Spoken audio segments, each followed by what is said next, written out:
इस कार्यक्रम के पुण्यार्जक हैं माता पिता श्रीमान रूपचंद जी जैन, श्रीमती कमला जैन, दिनेश जैन, रेखा जैन, दिवेश जैन, दिशा जैन, गंगवाल परिवार, प्रवासी मुंबई, निवासी ब्यावर।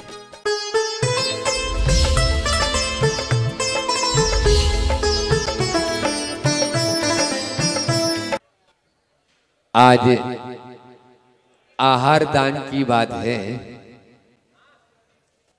और रत्नत्रय के दान की बात है।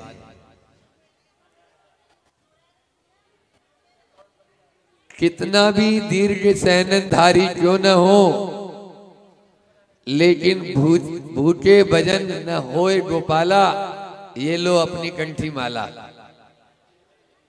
4000 मुनि महाराज एक साथ ऋषभ सागर महाराज के साथ दीक्षित हुए, लेकिन वो भूख की वेदना को सहन नहीं कर पाए। कोई पेड़ के फल खाने लगा, कोई पत्ते खाने लगे, कोई वापस बैक टू पवेलियन घर की ओर चले गए।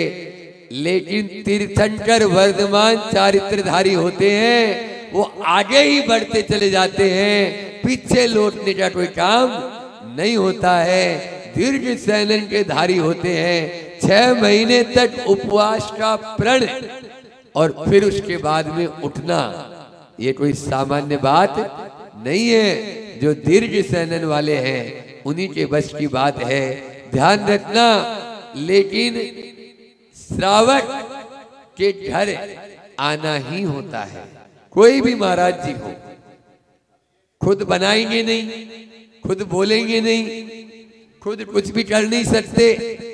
एक चर्या ऐसी है जिस चर्या के लिए कोई भी साधु हो उसको श्रावकों पर ही आश्रित रहना होता है। श्रावक यदि शुद्ध है तो साधु भी शुद्ध मिलेगा, और यदि श्रावक अशुद्ध है तो साधु भी अशुद्ध हो जाएगा, हो रहे हैं। सही महाराज, जैसा खावे अन्न और वैसा होवे, बोलो ना। और जैसा पीवे पानी वैसे बोले वाणी। यदि आपका अन्न पवित्र नहीं है तो साधु का मन पवित्र हो नहीं सकता। आपका अन्न पवित्र होना जरूरी है, जो हमारे रत्नत्रय में साधक बने, बाधक नहीं।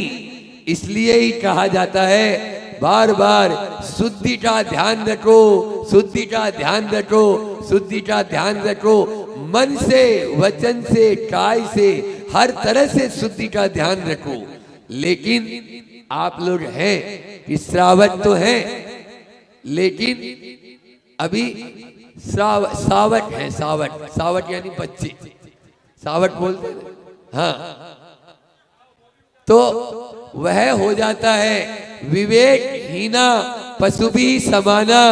आहार, भय, मैथुन और परिचय, ये 4 संज्ञा सारे जीवों में कमोबेश पाई जाती है। चाहे कोई भी जीव हो, सब में आहार संज्ञा है, लेकिन विवेक के साथ में काम करना है। आचार्य समंत भद्र स्वामी ने रत्नकिरण श्रावकाचार्य में बहुत अच्छी कारिका दी है। नौ पुण्य प्रतिपत्ति सप्त गुण समाहितेन शुद्धेन अपसूनारंभाणा मार्याणा विश्यते दानम। हम दान किसको दें, दान कैसे दें, दान किस प्रकार, कौन है दान का पात्र, दान देने वाला कौन है, लेने वाला ही नहीं, देने वाले का भी नाम उच्चारण किया गया है। हर कोई दान देने योग्य नहीं, देने वाला नहीं, और हर कोई दान लेने वाला नहीं। बोलो, है ये चमत्कारी कारिका है। 9 पुण्य, 4 बातें आचार्य समंत भद्र ने यहाँ की है। 9 पुण्य यानी नवदा भक्ति पूर्वक। नवदा भक्ति है तो दान दे सकते हो और दान ले सकते हैं। नवदा भक्ति नहीं तो दान ले भी नहीं सकते और आप दान दे भी नहीं सकते। दूसरा है प्रतिपत्ति, स्वामी होना जरूरी है। यदि उस दान के स्वामी आप नहीं तो वह दान, क्योंकि स्वस्याति सर्गो दानम, अपने ही जो संपत्ति है, अपने ही जो जिस पर आपका अधिकार है वो आप दे सकते हो, ऐसे नहीं तो इधर से उठाया और उधर दे दिया तो प्रतिपत्ति स्वामी हो गया। फिर सप्त गुण 7 गुण दाता के होना जरूरी है, अभी बता रहा हूं, और शुद्ध होना जरूरी है। ये 4 बातें। अपसूनारंभाणाम मार्याणाम मिष्यते दानम आर्याणाम इष्यते दानम। आर्य पुरुष ही देने योग्य है, हर कोई नहीं।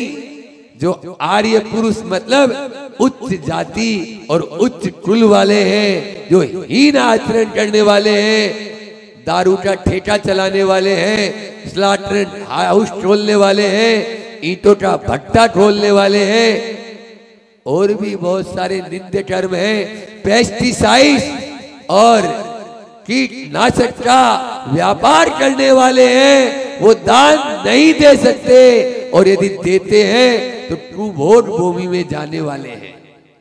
समझ में आ रहा है? इसलिए दान देने वाले भी शुद्ध होना चाहिए, और दान लेने वाले का भी जिक्र यहाँ पर किया गया है कि दान कैसे ले। अपसूनारंभाणाम, सूना से रहित होना चाहिए। महाराज जी ये क्या है? ये तो पहले बार सुना है। हाउ? वो साधु 2 कौड़ी का है जिसके पास सूना है, और वो श्रावक नहीं, वो भी 2 कौड़ी का है जिसके पास सूना नहीं। क्या बोला? उस साधु के पास यदि एक भी सूना है तो वो 2 कौड़ी का, और श्रावक के पास यदि एक भी सूना नहीं तो वो 2 कौड़ी का। महाराज ये सूना, पंच सूना का नाम आपने सुना होगा, वही सूना है। सुन लो ध्यान खोल के। बॉम्बे वाले भी, दिल्ली वाले भी, गुजरात वाले भी, और महाराष्ट्र में और भी आप लोग यहाँ के खेड़ा गांव वाले बैठे हुए हैं सब। वो 5 सूना कौन से हैं? तो वो है खंडनी पेसणी चुल्ली ऊद कुंभ प्रमार्जनी। बस आगे वाली लाइन बोलना ही नहीं मुझे। क्या बोला? खंडनी पेसणी चुल्ली ऊद कुंभ प्रमार्जनी।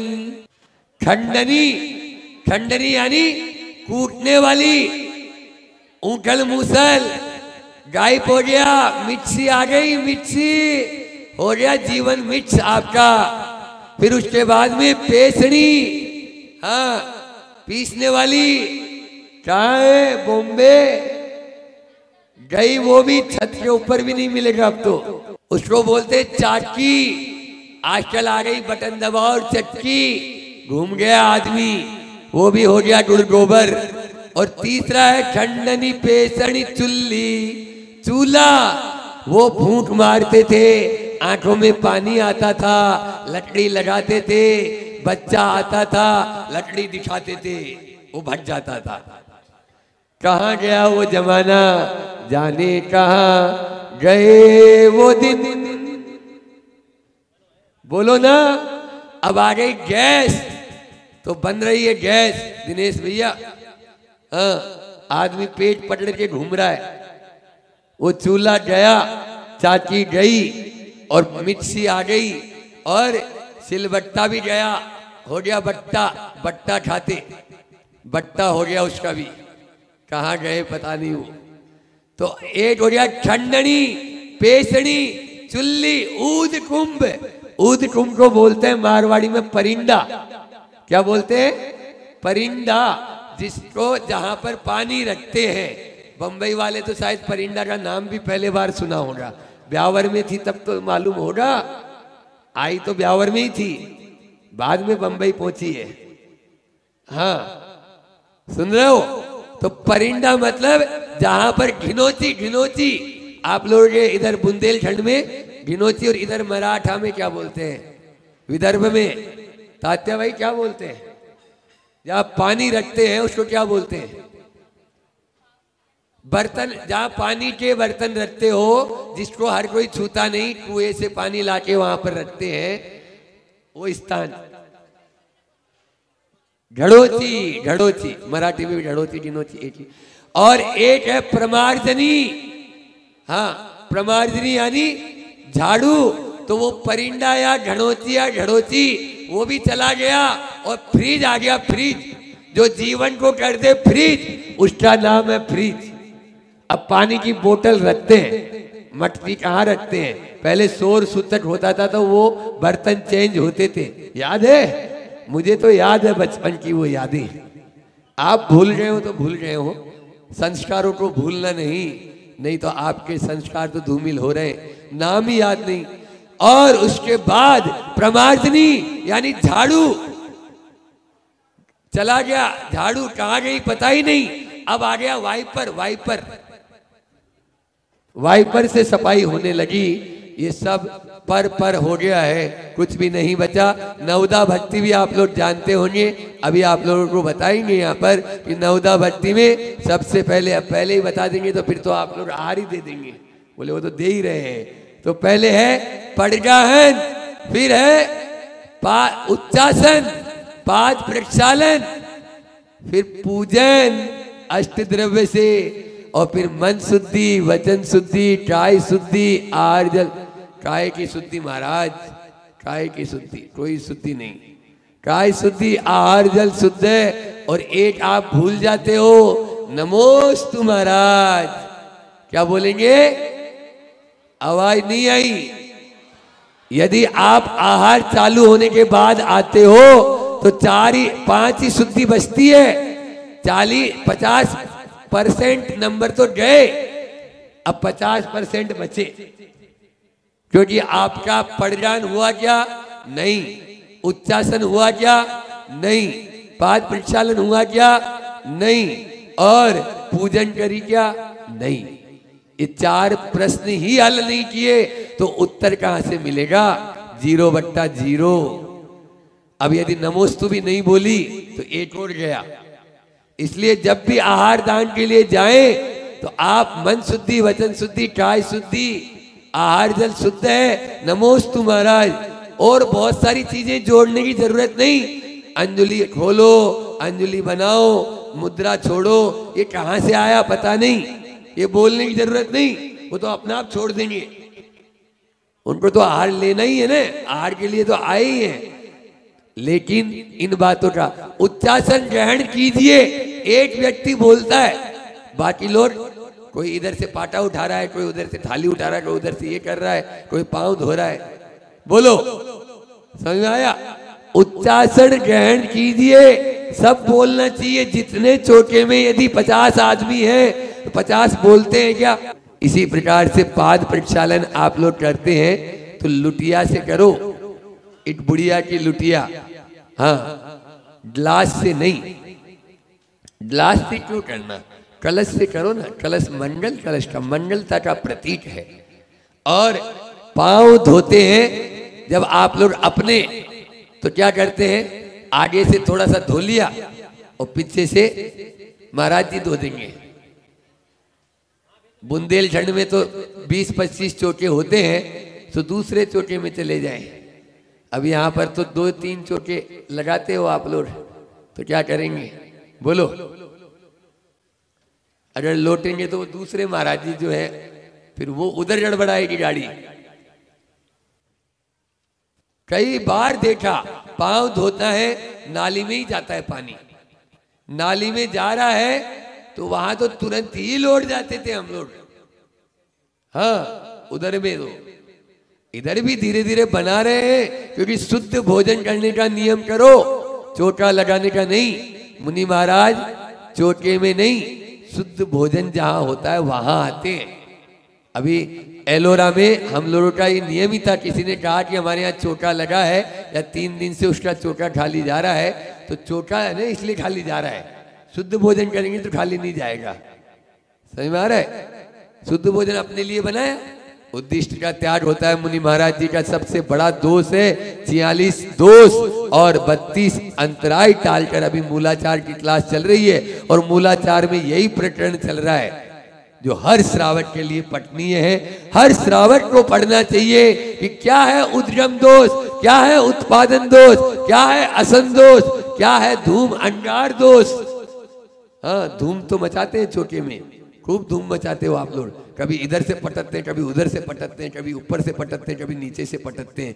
महाराज चम्मच ही तो गिरी है, तो चम्मच बर्तन नहीं है क्या? बोलो। वहां पर अंतराय में आया भाजन संपात, भाजन का गिरना। चम्मच को आप बर्तन मानते हुए नहीं, खाली कटोरी को बर्तन मानते हुए नहीं, अंतराय नहीं कर रहे हैं। ये दोनों का लूज पॉइंट है, या अंडरस्टैंडिंग है। लेकिन इन सब बातों का विवेक रखो, अन्यथा तो अन्यथा ही होगा। इसी प्रकार से दाता के 7 गुण भी होते हैं, श्रद्धा, भक्ति, तुष्टि, विवेक, अलुप्तता, क्षमा और शांति या शक्ति। जब तक ये नहीं होंगे तब तक वह दाता नहीं कहला सकता। और शुद्धि का विशेष ध्यान रखेंगे। ध्यान रखो, शुद्धि का मतलब इतना ही नहीं केवल मन शुद्धि, वचन शुद्धि और काय शुद्धि बोल दी। शुद्धि का मतलब अभी से लेकर, जन्म से लेकर मृत्यु पर्यंत तक की शुद्धि। आपका आजीवन त्याग होना चाहिए मांसाहार का, आपका आजीवन त्याग होना चाहिए फास्ट फूड का, आपका आजीवन त्याग होना चाहिए जंक फूड का। आपका बूढ़ी बूढ़ी माताएं वो अंकल चिप्स, अरे आलू की चिप्स खा लो घर में बना के। मैं तो आजकल यही नियम देता हूं कि अगर आप आलू प्याज खाते हो तो खाओ, पहले बाजार का त्याग करो। जो बाजार में बने हुए प्रोडक्ट हैं उनमें तो सीधे सीधे त्रस्त जीवों का घात है। समझ में आ रहा है? आप त्रस्त जीव का त्याग नहीं कर रहे और एकेंद्रिय का त्याग कर रहे हो, ये मखौल उड़ा रहे हो आप जैन धर्म का। जैन धर्म में क्रम से त्याग का वर्णन दिया गया है। मैं ये नहीं कह रहा कि आप आलू खाओ, मैं ये नहीं कह रहा कि आप प्याज खाओ, लेकिन मैं ये कह रहा हूं कि आप पहले उस सुअर की चर्बी का त्याग करो, वो डेयरी मिल्क का त्याग करो, वो आप बाजार की मिठाई का त्याग करो, वो बाजार के रसगुल्ला का त्याग करो, वो बाजार की बिकाजी की भुजिया का त्याग करो और फिर आलू प्याज का त्याग करो।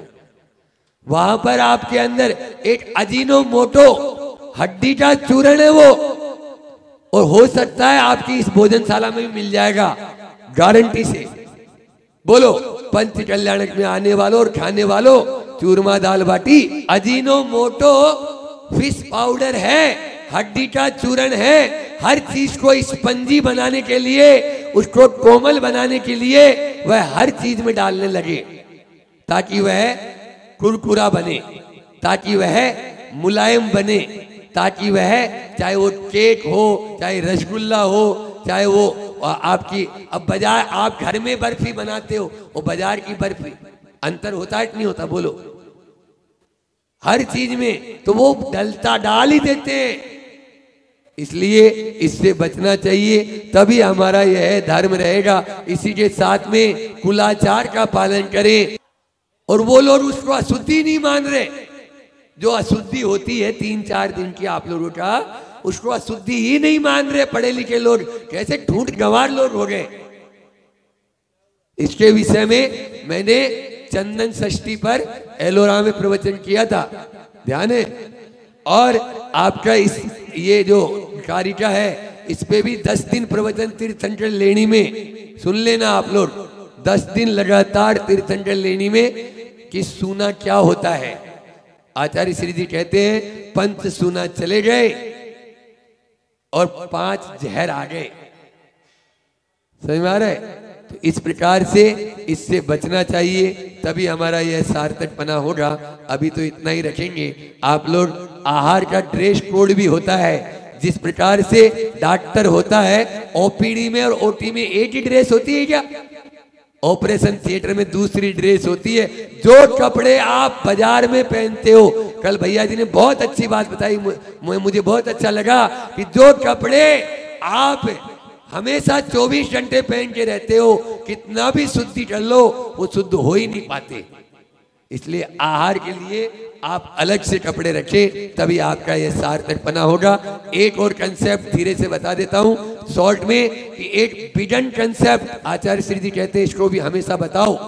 सबके सामने, दूध को मांसाहार और अंडा को शाकाहार बताने वाली दुनिया, और ये भारत में भी भूत आ गया, ये भारत में भी ये भूत आ गया। अरे 24 में से 23 तीर्थंकरों ने जिसको आहार दान में अपन ने लिया, जिन्होंने क्षीरान्न लिया, दूध का आहार लिया, क्या वो मांसाहार हो सकता है? गाय का पालन गलत हो सकता है, दूध निकालना गलत हो सकता है, फिर आप लोग उसको मांसाहार की श्रेणी में लेके आ गए। बिगन, हम तो और बड़े वाले शाकाहारी हैं। हाउ, कुछ भी नहीं। दूध जो है शाकाहार था, है और रहेगा। यही हमारी भारत की परंपरा है, और दूध को पूर्ण आहार बताया है। अपने बच्चों को विदेश में पढ़ने भेज देते हो, और बाद में जब वो आते हैं तो इस तरह का माखौल उड़ा देते हैं, वह इस तरह का एक और नया भूत खड़ा कर देते हैं। इन सब से बचना चाहिए, तभी हम जो है बच पाएंगे। चोटे में मास्क लगाकर या मौन होकर आहार दें। थूक उचड़ता है, अभी मैं बोल रहा हूं, इसमें भी आप देखो तो थूक आप कई बार उचड़ता है, आप देख लें कई बार क्या, हमेशा ही।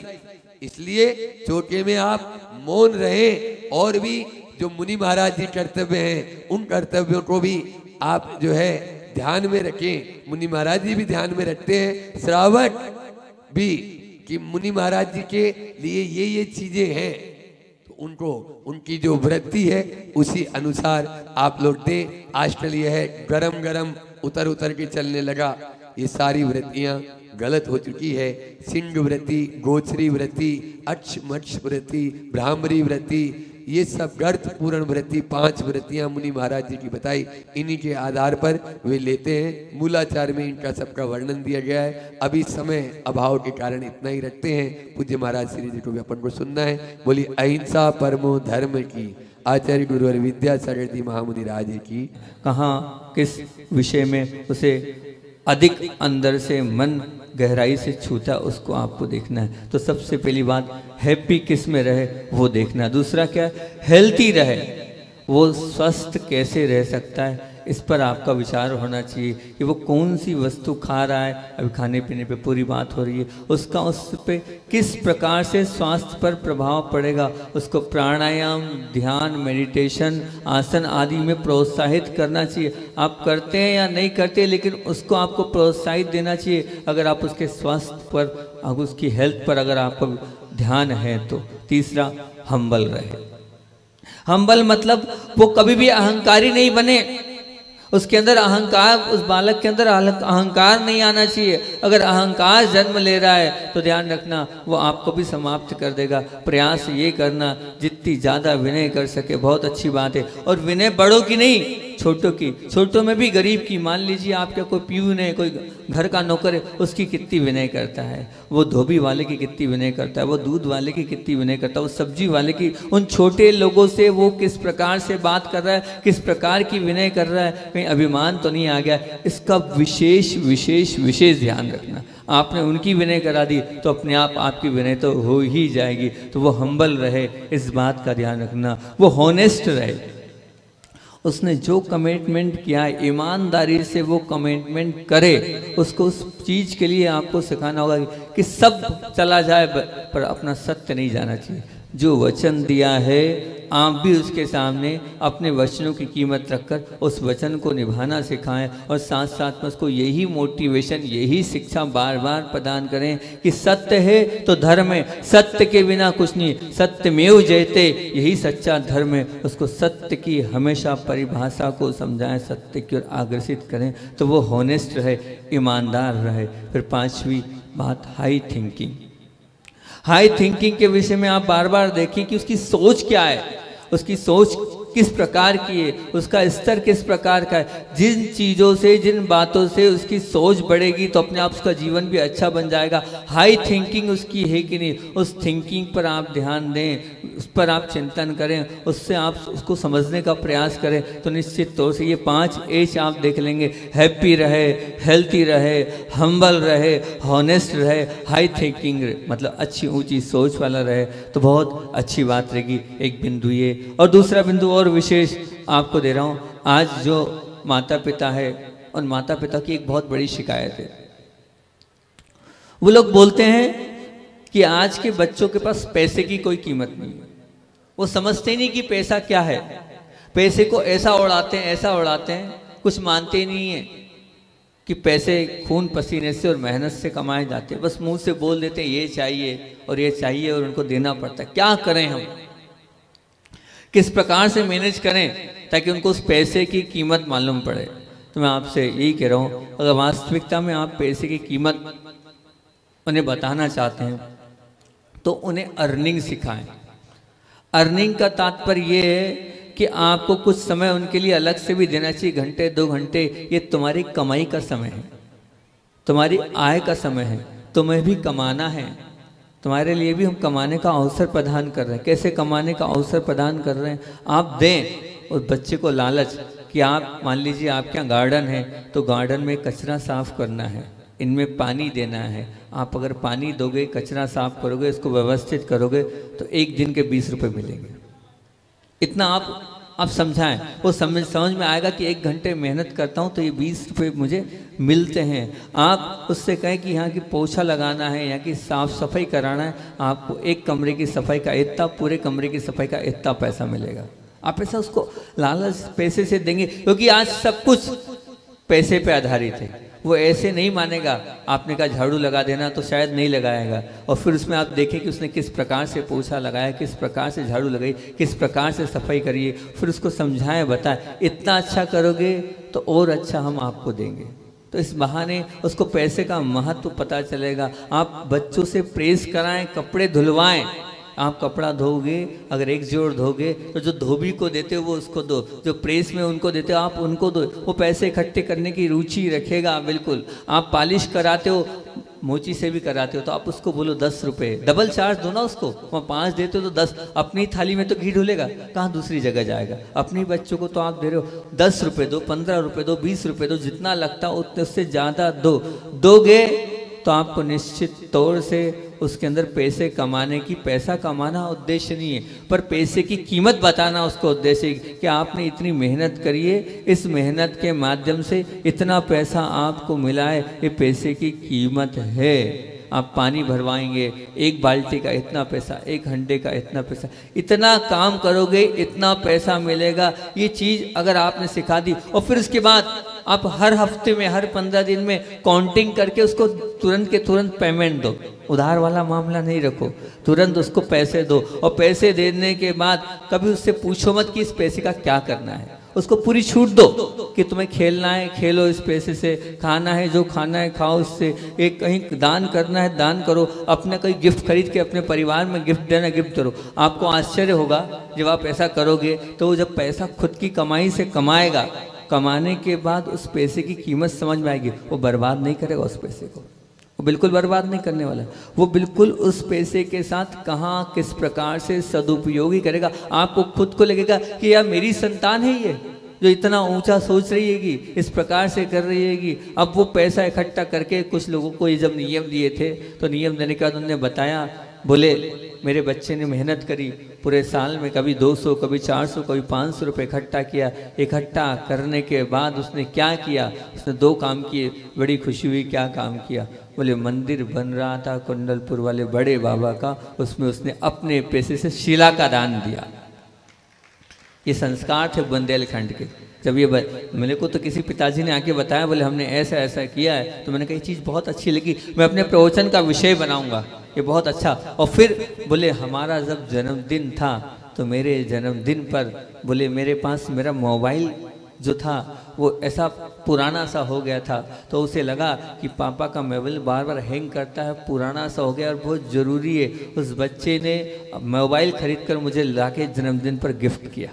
सोचो आप, पिता बच्चे को करो ठीक है, लेकिन एक बच्चा और खुद की कमाई से, खुद भली पैसा पिताजी ने दिया है परंतु उसने खुद की कमाई से खुशी खुशी वो मोबाइल खरीद के दिया कि पापा ये आपकी बहुत ज़रूरी चीज़ है। और वो बहुत एक अच्छी बात बोली, बोले पापा मैंने मोबाइल इसलिए दिया क्योंकि 24 घंटे ही आपके पास रहता है, तो मैं रहूं या नहीं रहूं लेकिन मेरी दी चीज़ तो आपके पास 24 घंटे रहेगी ना, और इसको आप हमेशा उपयोग करते हो, आपके हाथ में रहेगा तो आपको मेरी याद बनी रहेगी। वो छोटा सा बालक ये बात बोल रहा है। तो ये संस्कार कब आएंगे? आप उनको अर्निंग सिखाओ, आप उनको पैसे बताओ कैसे कमाए जाते हैं, आप दो, उनको बताओगे, समझाओगे तो निश्चित तौर से वो पैसा इकट्ठा करेंगे और वो पैसा इकट्ठा करने के बाद उसका सदुपयोग करेंगे आप विश्वास के साथ। लेकिन करना पड़ेगा, आपको विश्वास तो देना पड़ेगा, आपको अपनी जेब से पैसे ढीले करने पड़ेंगे। फिर आपको आवश्यकता नहीं पड़ेगी उसको पैसे की कीमत सिखाना, वो स्वयं पैसे की कीमत समझ लेगा, वो स्वयं पैसे को जान लेगा कि पैसा क्या चीज़ होती है, कैसे इकट्ठा किया जाता है। 2 घंटे 3 घंटे मेहनत करने के बाद ऐसा ही पैसा आता है। ये करेंगे तो निश्चित तौर से पैसे की वो महत्व उस बच्चे के अंदर आता चला जाएगा। फिर उसके बाद आपसे हमने कहा था कि आप इतने भी फ्रेंक मत बनो। सो मोबाइल की तो बात आप लोगों के बीच में रखी थी मैंने। आप इतने भी फ्रेंक मत बनो कि बहन और भाई दोनों के दोनों एक साथ मिल रहे हैं, उठ रहे हैं, उस बात को आप नज़रअंदाज मत करो। अगर आप नज़रअंदाज कर रहे हो तो एक गलती कर रहे हो। नहीं, बिल्कुल नहीं। बहन है तो उन फ्रेंडशिप मित्रता होनी चाहिए, मित्रता हो, लेकिन भाइयों से क्यों? और भाई है तो बहनों से क्यों? कितना भी कुछ भी कर लो, आप अगर इसको नज़रअंदाज करोगे तो इसके दुष्परिणाम ही निकलने वाले हैं। इस बात पर आपको, क्योंकि बहन और भाई को आपको पढ़ाना एक साथ है, पढ़ाऊँ मना नहीं कर रहा हूँ, परंतु हम तो कहते हैं जो गुरुदेव ने किया है वो सबसे अच्छा काम किया है। क्या किया है? प्रतिभा स्थली, कि बहनों का अलग और भाइयों का अलग। ये को एजुकेशन नहीं है हमारे यहाँ। हमारे यहाँ देखो भी कहाँ माताएं उधर बैठी हैं और भाई लोग लगभग इधर बैठे हैं। क्या ये हमारी परंपरा थी? कैसे पढ़ाया जाता था, ऐसे संस्कार दिए जाते थे। लेकिन आजकल वो सब कुछ चल गया है, कॉन्वेंट विद्यालय चल गए, अंग्रेजी माध्यम चल गया है, तो उनमें दोनों एक साथ पढ़ रहे और वहीं सब कुछ बर्बाद हो रहा है। लेकिन फिर भी आप कम से कम मित्रता, इतना तो आप संस्कार दे सकते हैं कि उनकी जो मित्रता है वो मित्रता कैसे हो, वो बहनों की बहनों से हो, भाइयों की भाइयों से हो, तो निश्चित तौर से वो जो है संस्कारवान बने रहेंगे, बने निश्चित। अब उसके बाद आप जब बच्चे देरी से आते हैं तो उस पर आपको ऑब्जर्व करना, नज़रअंदाज नहीं करना। आखिर क्यों देरी से आए हो, क्या कारण है देरी से आने का? आज आपने उसको इग्नोर कर दिया, उसको छोड़ दिया, कल उसके जीवन की वो आदत बन जाएगी। नहीं, बिल्कुल नहीं। अभी वो छोटा है, अभी वो समझ नहीं रहा है, अभी उसके अंदर इतनी समझदारी नहीं है। आपको ऑब्जर्व करना चाहिए इस चीज़ के लिए। रोक नहीं रहे हम, टोक नहीं रहे हम नियंत्रण नहीं कर रहे हैं, लेकिन कहाँ जा रहा है, किस जगह बैठ रहा है और इतनी देर क्या किया उसने, इस पे ऑब्जर्वेशन होना चाहिए। फ्रैंक इतने भी नहीं बनना है कि अब वो मान लीजिए पार्टियों में जा रहा है, आपने पार्टी में जाने की छूट भी दे दी, लेकिन एक बार कभी जाकर देखा आपने कि वो पार्टी में, किस पार्टी में गया, उस पार्टी में वो क्या कर रहा है, किन लोगों के साथ बैठ रहा है और किस किस प्रकार से, किस माहौल में वो है। अधिकतर पार्टियां बर्बाद करने वाली होती है। अभी तो ठीक है, महाराष्ट्र का माहौल और गांव का माहौल सीधा सच्चा है, लेकिन इंदौर जैसी जगह में हम देख के आए, पूरा माहौल बिगड़ा हुआ है, पूरा माहौल बिगड़ा। कोई बचा नहीं, हर प्रकार के शौक छोटे छोटे से बच्चों को हैं। उसका कारण यही है पार्टियाँ। आप बच्चों को किटी पार्टी और जो बच्चों की पार्टियाँ उसमें भेजते हो, लेकिन एकांत बार वहाँ झांक कर भी देखो कि उन पार्टियों में होता क्या है। मैं ये भी नहीं बोल रहा हूँ कि बात बात पर शंका करो, पर विश्वास भी मत करो। बार बार अपना शकीला नेचर स्वभाव मत बनाओ, लेकिन आप विश्वास भी मत करो। कम से कम वहाँ झांक कर देखने का आपका कर्तव्य बनता है कि आप जाकर देखें कि किस प्रकार से वहाँ क्या क्या हो रहा है, कैसे कैसे हो रहा है। एकदम छोड़े नहीं आप अपने बच्चों को, क्योंकि बच्चे जो होते हैं वो मन के सच्चे होते हैं, लेकिन उस वातावरण में, उस माहौल में वो इतनी जल्दी बिगड़ जाते हैं और बहक जाते हैं और भटक जाते हैं, पता नहीं चलता है। और फिर उसके बाद हमने आपसे कहा भी था, कल भी कह रहा था, आज फिर दोबारा बहुत सारे लोग बैठे हैं कि सबसे ज़्यादा बच्चों को खराब कब लगता है? आप बच्चों को सबके सामने उन गलतियों पर डांटते नहीं। डांटना है, डांटो, डांटने की मनाही नहीं है, लेकिन उनको कब डांटना ये नियम ले लो, इसका कायसर कर लो। बिल्कुल समझ लेना, अगर आप वास्तविकता में बच्चों को समझाना और सुधारना चाहते हो, जितने लोग यहाँ बैठे हैं, अगर चाहते हैं हमारा बच्चा हमारी बात माने, तो ये कायसर करके यहाँ से जाना, वचन दे के जाना कि हम अपने बच्चों को कभी भी किसी के सामने नहीं डांटेंगे। ये नियम ले लो आप। किसी के सामने मत डांटना, किसी के सामने उनको कुछ बोलना नहीं, वो कभी नहीं सुधरने वाला। अगर आपने सबके सामने उसकी क्रिटिसाइज करी तो वो भी अपनी इज्जत मानता, उसका भी कोई मान अभिमान है। इसलिए आपको बोलना भी है तो किसी के सामने नहीं, अकेले में आप समझाओगे, प्यार और स्नेह और वात्सल्य के साथ आप उसको समझाओगे, सिर पर हाथ रख के आप समझाओगे। सुबह मैंने अपनी खुद की घटना बताई थी, तो ये तो नियम लेना ही लेना है। कल भी बोला था, आज पुनः इतने लोगों के बीच में बोल रहा हूँ कि हम बच्चों को डांटेंगे लेकिन सबके सामने नहीं डांटेंगे, अलग से बुलाकर उनकी गलतियों को हम बताएंगे, डांटने का प्रयास नहीं करेंगे, समझाने का प्रयास करेंगे। दूसरी बात आपके बीच में रख रहा हूँ कि वाद विवाद की बातें या घाटे नुकसान की बातें बच्चों के सामने नहीं करना, बिल्कुल नहीं करना। आपको कितना ही बड़ा घाटा हो गया हो, कितना ही बड़ा फ़ायदा हो गया हो, लेकिन बच्चों के बीच में घाटे और नुकसान की बात, बच्चों को डिप्रेशन में नहीं डालना, बच्चों को परेशान नहीं करना। अभी उम्र ही क्या है उनकी, और आप इतनी सारी चीज़ें उनके बीच में कर लेते हो। नहीं, इतनी कम से कम प्राइवेसी होना चाहिए कि बच्चों के बीच में हमारे व्यापार का घाटा नुकसान उनको नहीं मालूम पड़ना चाहिए, वो नहीं जाने। उनकी मानसिक स्थिति पर बहुत बड़ा दुष्प्रभाव पड़ता है। एक डॉक्टर ने आके बोला, जो चाइल्ड्स डॉक्टर था, उसका कहना बहुत सारे बच्चे मानसिक स्तर से इसलिए होते हैं कि जो घर की बहुत सारी चीज़ें हैं उसके सामने होती है तो वो सोचता है तो अपना खुद का विकास नहीं कर पाता है। तो ध्यान रखना, ये सब चीज़ें अगर हो रही है तो ये नियम लें आप कि घर का कोई भी ऐसा निर्णय या घर की कोई भी ऐसी बातें जो हो रही है वो बच्चों के सामने ना हो, बच्चों के बीच में ना हो, बच्चों से अलग करके हो, कुछ भी हो जाए। और एक बहुत अच्छी, अगर मान लो आप चाहते ही हैं कि हमारा बच्चा बहुत अच्छा बने, तो ये आपके अंदर होना चाहिए कि जो वो बच्चा कर रहा है उस बच्चे को आप कम से कम अच्छा तो बोलो। आप कम से कम बार बार कंपैरिजन तो बार बार करते आए हो, और आपने सही बताया ना, तो कंपैरिजन आप करते भी हो कंपैरिजन, तो किसी मान लो कोई अच्छा पढ़ता है तो उसके अंदर अच्छी पढ़ाई होगी तो ध्यान रखना पढ़ ही पाएगा, लेकिन दूसरी चीज़ में कहीं ना कहीं वो कैंसिल होगा, वो कहीं ना कहीं फेल होगा। आप एक की वो देखते हो, उसको मोनू को देखो वैसा है, सोनू को देखो वैसा है, टोनू को देखो वैसा है, इसको देखो ये वैसा, उसको देखो वैसा, सबका एक एक गुण लेते जाते हो। अब वो बनेगा किसके जैसे? आप ये तो बता दो, इसके जैसा बन जा, उसके जैसा बन जा, उसके जैसा बन जा। आप वो ओरिजिनलिटी तो आप उसकी समाप्ति करते जा रहे हो, वो किसके जैसा बनेगा? आप सबके जैसा उसको बनाना चाहते हो। आप सबके जैसे बने हो क्या? हैं? आप खुद तो सबके जैसे बने नहीं हो, लेकिन आप इसकी उसके जैसा बनाना चाहते हो। फिर वो आपसे पूछ लेगा, आप देखो उसके यहाँ तो मारुति वैन है या बड़ी गाड़ी है, हमारे तो वो भी नहीं है। आपसे वो पूछने लग जाएगा तो आप बताओ क्या जवाब दे पाओगे? वो आपसे कंपैरिजन कर ले। नहीं, कंपटीशन और कंपैरिजन से बच्चों के साथ व्यवहार बिल्कुल नहीं होना चाहिए। इसके जैसा बनो, उसके जैसा नहीं बनो। वो तो जैसा है अच्छा है, उसको तो उसके हाल पर उसके जैसे ही बनने दो। उसकी ओरिजिनलिटी को आप समाप्त करने का प्रयास नहीं करो, और आज हो यही रहा है। हर माता पिता उसको यही बोलते हैं। अगर कोई चीज़ भी बच्चे को लेनी है तो पता है आप लोग कैसे चीज़ दिलाते हो? तो वो बच्चा बोलता है इसके पास भी है, उसके पास भी है, उसके पास भी है, तो आप तुरंत दिला दो। भैया सबके पास है तो ये सबके पास है इसलिए दिला। ये कौन सी बुद्धि हुई कि इसके पास भी है, उसके पास भी है? वो जब बच्चा बोलेगा नहीं तब तक आप उसको वैसी वो चीज़ दिलाओगे नहीं, ये बिल्कुल गलत बात है। इसमें आपको विचार करना चाहिए, सोचना चाहिए। ये जो तुलनात्मक हमारा बच्चों के प्रति व्यवहार है, और जब घर में 2 बच्चे हो तब तो बिल्कुल तुलना नहीं करना। तब अभी उस दिन भी बोला था, 2 बच्चे हैं और 2 बच्चों में एक को महत्व दे रहे हो, एक को नहीं दे रहे हो, ये बिल्कुल गलत व्यवहार है। ऐसा व्यवहार नहीं होना चाहिए। व्यवहार आप लोगों के अंदर कूट कर भरा हुआ है, बिल्कुल कूट कर भरा।